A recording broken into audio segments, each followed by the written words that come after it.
नमस्कार साथियों, मैं कुंदन कुमार स्वागत करता हूं डीसी यानी डेली करंट अफेयर्स एनालिसिस के शानदार सेशन में। दोस्तों आज का सेशन आपके लिए बेहद ही खास होने वाली है, क्योंकि यह session railway group D, NTPC technician या अन्य किसी भी जनरल कंपटीशन की तैयारी जो बच्चे कर रहे हैं उनको ध्यान में रखकर यह सेशन तैयार किया जाता है। साथ ही साथ रिवीजन के तौर पे इसमें क्वेश्चन भी डाला जाता है और कुछ ललन टॉप बातें भी बताई जाती है। तो आइए शुरू करते हैं, आगाज करते हैं, श्री गणेश करते हैं आज के शानदार जानदार सेशन का एक शानदार मोटिवेशनल कोटेशन के साथ। हथेली पर रखकर नसीब तो क्यों अपना मुकद्दर ढूंढता है। हथेली पर रखकर नसीब तो क्यों अपना मुकद्दर ढूंढता है, जरा सीख उस समंदर से जो टकराने के लिए पत्थर ढूंढता है। आइए दोस्तों, पिछले वीडियो में आपसे क्वेश्चन पूछा गया था कि हाल ही में एएसआई ने कहाँ 110 से अधिक महाप्रशांत संरचनाओं की खोज की है। तो दोस्तों इस क्वेश्चन का उत्तर हो जाएगा केरल में। दोस्तों एएसआई ने, किसने दोस्तों, एएसआई ने 110 से अधिक, कितना दोस्तों, 110 से अधिक महाप्रशांत संरचनाओं की खोज की है। ऑप्शन नंबर 1 इसका क्या हो जाएगा, करेक्ट उत्तर हो जाएगा। अब आते हैं अगले प्रश्न की तरफ। अगला प्रश्न आपकी स्क्रीन पे है दोस्तों, यानी आज का सवाल है। और आज का सवाल है कि बिहार सरकार ने साइकिल और पोशाक योजना के लिए 75% की उपस्थिति अनिवार्य अब समाप्त कर दी है। इस योजना की शुरुआत कब हुई थी? तो हम लोग जब पढ़ रहे थे दोस्तों, तो उस समय बिहार सरकार के द्वारा साइकिल प्रोत्साहन योजना दिया जाता था, यानी साइकिल खरीदने के लिए कुछ रुपया सरकार की तरफ से मिलता था, कुछ अपना मिलाकर साइकिल खरीदा जाता था। कितना आपको मिला था सर? 2000। हम लोग को भी 2000 मिला था। 200 रुपया घूस काटा था। ऑन माइक कर रहे हैं, 200 रुपया जिला स्कूल के प्रभारी थे उस समय, सहनी सर प्रिंसिपल थे। 200 रुपया घूस काटे थे, 1800 रुपया दिए थे। 1800 रुपया कैश लेकर जब घर आए थे, बड़ा ही मज़ा आया था दोस्तों। तो अब इधर क्या हुआ था कि विद्यालय में विद्यार्थियों की 75% की उपस्थिति थी, यानी जिस बच्चा का अटेंडेंस 75% से अधिक होगा या 75% होगा, उसी को साइकिल राशि या पोशाक राशि मिलती है। आप सभी जानते हैं बिहार के सरकारी स्कूलों की जो शिक्षा व्यवस्था है कितनी लचर है दोस्तों। तो बहुत कम बच्चा इसमें पहुंच पा रहे थे 75% में। तो अब इसको क्या किया है, बिहार सरकार ने इसको रद्द कर दिया है। तो अब जानते हैं कि इसकी शुरुआत कब हुई थी, यानी साइकिल और पोशाक योजना, इसकी शुरुआत कब हुई थी? तो दोस्तों इसकी शुरुआत 2006 ईस्वी में हुई थी। कब हुई थी? 2006 ईस्वी में हुई थी। आप जानते हैं इस अभियान को, यानी बिहार का जो साइकिल अभियान है, इसको कौन कौन सा देश अपनाया है? तो बिहार के साइकिल अभियान के तर्ज पर ऐसे ही योजना कई अफ्रीकी देशों में जैसे जाम्बिया, माली आदि में लागू है। बिहार सरकार के साइकिल अभियान की तारीफ संयुक्त राष्ट्र संघ ने किया था, जो विशेष रूप से लड़कियों को स्कूल तक पहुंचने में मदद करने और उनकी शिक्षा को बढ़ावा देने में सफल साबित हुई थी। 2005 में बिहार का शिक्षा बजट कितना था दोस्तों? 4400 करोड़ था, जो अब 2025 से 26 में कितना हो गया है? 60,000 करोड़ हो गया है शिक्षा बजट। वर्तमान में शिक्षा मंत्री की बात की जाए तो सुनील कुमार है, और बिहार के वित्त मंत्री की बात की जाए तो सम्राट चौधरी है। आइए अगले क्वेश्चन की तरफ बढ़ते हैं, रुख करते हैं। अगला क्वेश्चन क्या है कि हाल ही में किसे टाटा मोटर्स का ब्रांड एम्बेसडर नियुक्त किया गया है? हाल ही में टाटा मोटर्स का किसे ब्रांड एम्बेसडर नियुक्त किया गया है? तो ब्रांड एम्बेसडर दोस्तों बड़ी बड़ी कंपनियां बड़े बड़े सेलिब्रिटी से अपने कंपनी का, अपने उत्पाद का प्रचार कराती है, उसी को क्या कहा जाता है? ब्रांड एम्बेसडर कहा जाता है। जैसे मैं अपने कोचिंग का प्रचार अगर अमिताभ बच्चन से कराता हूं, तो ऐसा कहा जाएगा कि भविष्य निर्माण शिक्षण संस्थान के नए ब्रांड एम्बेसडर कौन बने हैं? तो अमिताभ बच्चन बने हैं। हालांकि ऐसा नहीं होगा, उनके बजट से मेरा बजट काफ़ी अधिक है। तो टाटा मोटर्स ने दोस्तों अपना ब्रांड एम्बेसडर विक्की कौशल को, किसे दोस्तों? विक्की कौशल को। वही विक्की कौशल है जिनकी मूवी छावा अभी आई थी दोस्तों, और छावा मूवी काफ़ी ही अच्छी मूवी थी दोस्तों, काफ़ी लोकप्रिय मूवी थी। आइए तो इसका आंसर क्या हो जाएगा? विक्की कौशल हो जाएगा। अब देखते हैं कुछ ब्रांड एम्बेसडर, यानी वर्तमान समय में कुछ ब्रांड एम्बेसडर की जो नियुक्तियाँ हुई है उसको देख लेते हैं एक झलक में। स्केचर्स ने जसप्रीत बुमराह को अपना ब्रांड एम्बेसडर नियुक्त किया है। फेडरल बैंक ने विद्या बालन को अपना ब्रांड एम्बेसडर बनाया है। लेविस ने दिलजीत सिंह दोसांझ को वैश्विक राजदूत नियुक्त किया गया है। फीकी फ्रेम्स का ब्रांड एम्बेसडर आयुष्मान खुराना को नियुक्त किया गया है। सलमान खान को खो खो वर्ल्ड कप 2025 के लिए ब्रांड एम्बेसडर बनाया गया है। वीवो ने सुहाना खान को अपनी वाई सीरीज स्मार्टफोन्स के लिए ब्रांड एम्बेसडर बनाया है।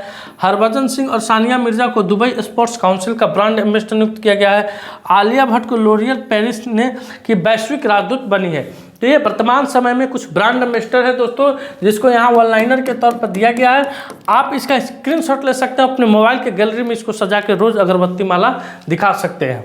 आइए अगले क्वेश्चन की तरफ बढ़ते हैं। अगला क्वेश्चन आपके स्क्रीन पे है कि हाल ही में ब्रिक्स के नए विकास बैंक में शामिल हुआ है। कौन सा देश? हाल ही में कौन सा देश ब्रिक्स के नए विकास बैंक में शामिल हुआ है?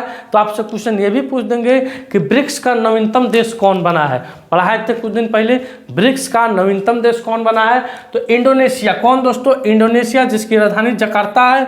ब्रिक्स के नवीनतम देश के साथ साथ ब्रिक्स के नए विकास बैंक में यह शामिल हुआ है। इंडोनेशिया ने ब्रिक्स समूह द्वारा स्थापित न्यू डेवलपमेंट बैंक में शामिल होने पर सहमति व्यक्त की है। वर्तमान में न्यू डेवलपमेंट बैंक के 8 सदस्य हैं और जब इंडोनेशिया न्यू डेवलपमेंट बैंक में शामिल हो जाएगा तो वह सदस्य देश बनने वाला कितना हो जाएगा? 9 है। कुल 8 देशों की अगर बात हम कर लेते हैं यहाँ पे दोस्तों, तो ब्राजील है। क्या? ब्राजील, रूस, भारत, चीन, दक्षिण अफ्रीका, बांग्लादेश, संयुक्त अरब अमीरात और मिस्र है। अब रूस इसमें माफ कीजिएगा, इंडोनेशिया शामिल हो जाएगा तो इंडोनेशिया इसका क्या हो जाएगा? 9वां देश बन जाएगा। अब आते हैं अगले पेज पे, कुछ ब्रिक्स से संबंधित और जानकारियां को देखते हैं। ब्रिक्स शब्द को ब्रिटिश अर्थशास्त्री जिम ओ नील ने गढ़ा था। किसने गढ़ा था? जिम ओ नील ने गढ़ा था। साल 2009 में ब्राजील, रूस, भारत और चीन ने मिलकर ब्रिक्स नाम अपनाया था। दक्षिण अफ्रीका साल 2010 में ब्रिक्स में शामिल हुआ था दोस्तों। साल 2024 में मिस्र, इथोपिया, ईरान और संयुक्त अरब अमीरात ब्रिक्स में शामिल हुआ। जनवरी 2025 में इंडोनेशिया ब्रिक्स में शामिल हुआ। ब्रिक्स देशों की अर्थव्यवस्था वैश्विक जीडीपी के करीब 37.3% योगदान देती है। ब्रिक्स देशों में शामिल लोगों की संख्या दुनिया की 40% से भी ज़्यादा है। ब्रिक्स देशों के बीच वार्षिक शिखर सम्मेलन आयोजित किए जाते हैं और सबसे हालिया ब्रिक्स शिखर सम्मेलन 22-24 अक्टूबर को 2024 के रूस में आयोजित किया गया था। तो ये ब्रिक्स से संबंधित कुछ महत्वपूर्ण जानकारियां हैं। अब अगले पेज पर देखते हैं आपको इंडोनेशिया से संबंधित कुछ जानकारी, क्योंकि इंडोनेशिया से भी बहुत सारा क्वेश्चन आता है। तो भारत और इंडोनेशिया ने आतंकवाद विरोधी सहयोग को क्या किया है? सुदृढ़ किया है। ब्रोबुआ सुबियांतो इंडोनेशिया के नए राष्ट्रपति बने हैं। इंडोनेशिया का माउंट लेवटोबी ज्वालामुखी फटा है। इंडोनेशिया ने माउंट डुकोनो ज्वालामुखी में विस्फोट हुआ है। 5वां बहुपक्षीय नौसैनिक अभ्यास कोमोमोडो इंडोनेशिया में हुआ है। इंडोनेशिया में माउंट ईबू ज्वालामुखी फटा है। ब्रिक्स समूह का पूर्ण सदस्य इंडोनेशिया बना है। गणतंत्र दिवस 2025 पर इंडोनेशिया के राष्ट्रपति मुख्य अतिथि थे। यानी भारत के गणतंत्र दिवस 2025 में जो हुआ था उसमें इंडोनेशिया के जो राष्ट्रपति थे वे मुख्य अतिथि थे, यानी चीफ गेस्ट थे।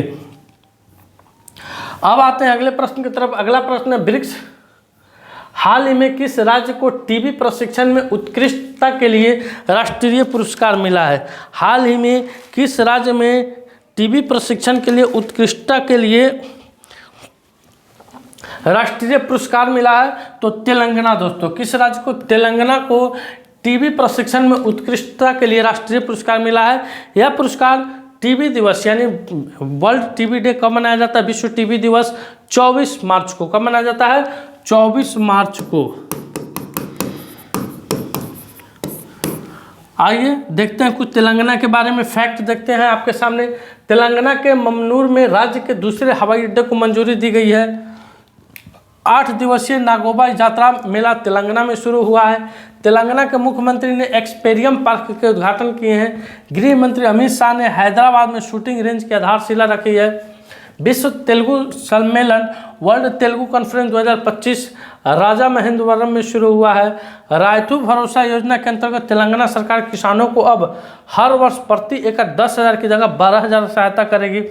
तेलंगाना सरकार ने सावित्रीबाई फुले की जयंती 3 जनवरी को महिला शिक्षक दिवस के रूप में मनाया है। अगले क्वेश्चन पर आते हैं कि हाल ही में कौन नीति आयोग के नए सदस्य बने हैं? हाल ही में कौन नीति आयोग के नए सदस्य बने हैं दोस्तों? नीति आयोग, इसका नाम था पहले योजना आयोग, नाम बदलकर 1 जनवरी 2015 को नीति आयोग कर दिया जाता। इसके पदेन अध्यक्ष वर्तमान के प्रधानमंत्री नरेंद्र मोदी है। अब नीति आयोग के नए सदस्य बने हैं राजीव गौबा। कौन बने हैं दोस्तों?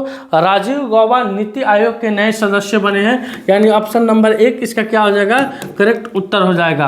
अब आते हैं आपके सामने अगले प्रश्न की तरफ। अगला प्रश्न है कि हाल ही में कौन UWW एशिया ब्यूरो सदस्य चुने गए हैं? UWW एशिया ब्यूरो के सदस्य चुने गए हैं दोस्तों, तो संजय सिंह। कौन? संजय सिंह दोस्तों, यानी ऑप्शन नंबर 4 हाल ही में UWW एशिया ब्यूरो के सदस्य चुने गए हैं। अगला क्वेश्चन है कि हाल ही में अमेरिकी सीनेट ने किस भारतीय वैज्ञानिक को राष्ट्रीय स्वास्थ्य संस्थान के निदेशक के रूप में नियुक्त किया है? तो जय भट्टाचार्य को। किसे दोस्तों? जय भट्टाचार्य को अमेरिकी वैज्ञानिक ने भारतीय वैज्ञानिकों को राष्ट्रीय स्वास्थ्य संस्थान के निदेशक के रूप में नियुक्त किया है, यानी ऑप्शन नंबर 3 इसका क्या हो जाएगा? करेक्ट उत्तर हो जाएगा। अब आते हैं अगले प्रश्न की तरफ। अगला है कुछ महत्वपूर्ण नियुक्तियां है। क्रिस्टी कोवेंट्री को अंतर्राष्ट्रीय ओलंपिक समिति का अध्यक्ष चुना गया है।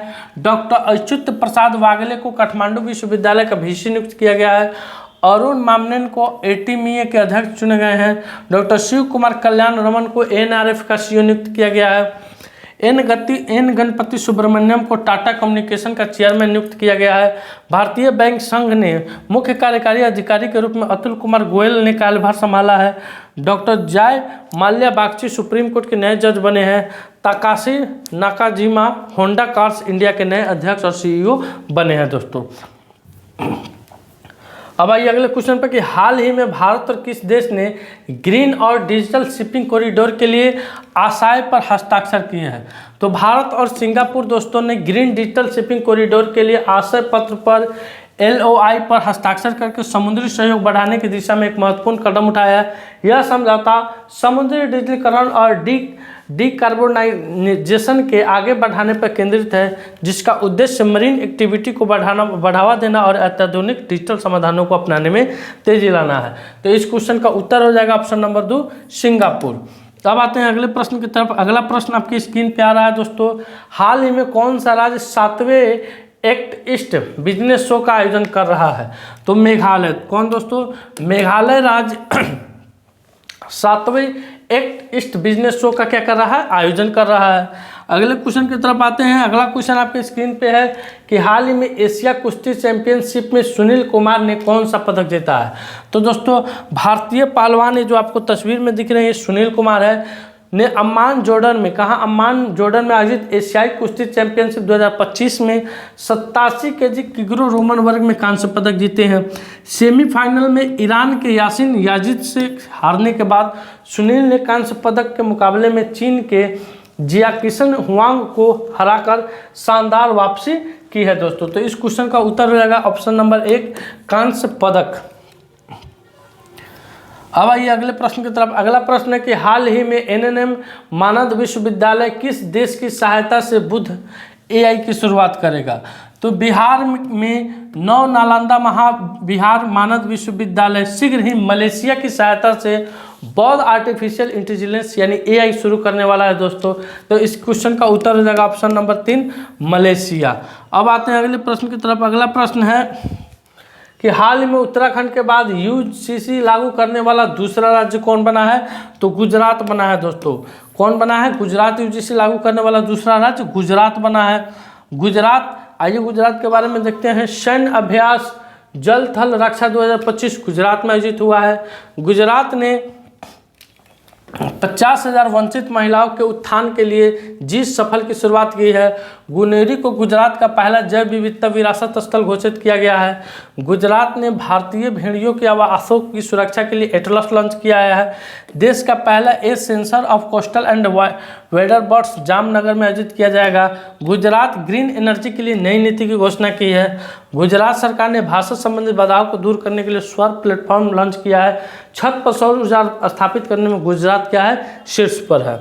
अब देखते हैं दोस्तों संयुक्त राष्ट्र संघ के कुछ महत्वपूर्ण तथ्य। ऐसे तो इसमें बहुत सारे क्वेश्चन हैं, लेकिन जो क्वेश्चन आपसे अधिकतर पूछे जाते हैं परीक्षा में, उन सारे मुख्य क्वेश्चनों को यहाँ पे रखा गया है। है दोस्तों। संस्थापना इसकी हुई थी 24 अक्टूबर 1945 को। संस्थापक सदस्य यानी जिस समय संस्थापना हुई थी इसकी, उस समय संस्थापक सदस्य देशों की संख्या 51 है दोस्तों। मुख्यालय इसका न्यूयॉर्क मैनहट्टन द्वीप में है। वर्तमान सदस्य संख्या 193। दक्षिण सूडान इसका नवीनतम सदस्य है। लक्ष्य और उद्देश्य शांति एवं सुरक्षा है। कार्यकारी भाषाएं अंग्रेजी तथा फ्रेंच है। प्रथम महासचिव ट्रिगवेली है। वर्तमान महासचिव एंटोनियो गुतरेस पुर्तगाल है। सुरक्षा परिषद में कुल सदस्यों की संख्या 15 है। सुरक्षा परिषद में अस्थायी सदस्यों की संख्या की अगर बात की जाए तो 5 है। और सुरक्षा परिषद में अस्थायी सदस्यों की संख्या की बात की जाए, अस्थायी सदस्यों का कार्यकाल कितने वर्ष का होता है? 10 वर्ष का होता है। और महासचिव का कार्यकाल कितने वर्ष का होता है? 5 वर्ष का होता है दोस्तों। अब आते हैं आज के सवाल पर। आज के सवाल है, निम्न में से किन्हें हिंदी के लिए रामनाथ गोयनका पुरस्कार 2025 से सम्मानित किया गया है? मृदालिका झा, जीसा एलिजाबेथम, सत्य सुंदरम, मैत्री परोच। इस क्वेश्चन का उत्तर आपको कमेंट सेक्शन में जाकर देना है दोस्तों। आज का सेशन मेरा यहीं समाप्त हुआ। वीडियो हेल्पफुल लगे वीडियो को लाइक कीजिए, शेयर कीजिए। चैनल पर नए हैं तो चैनल को सब्सक्राइब कीजिए। मिलते हैं आपसे अगले वीडियो में, तब तक के लिए धन्यवाद। अपना ख्याल रखिएगा। भारत माता की जय।